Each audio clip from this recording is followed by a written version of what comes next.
បងប្អូនកុំមកបោកក៏បានបាទផៅកបើក៏បានបាទ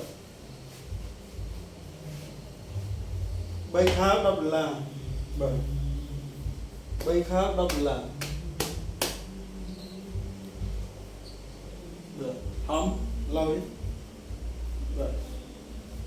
យឺតយឺតណាបងប្អូនណាបាទយឺតចឹងបាទនេះបោកបាទឡាបាទបុកអត់ងាយជ្រួយណាបាទលេចណែរើបាទចឹងទូរស័ព្ទទៀតទូរស័ព្ទនេះលេចនេះឃើញ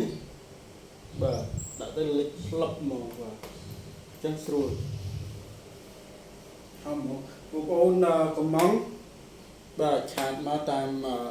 លេខ Messenger បាទ Facebook បាទ TikTok បងប្អូនអាចឆាតមកបាទ3ខោ$10 3ខោ$10បាទសូមអរគុណជូនពរសុខភាពល្អ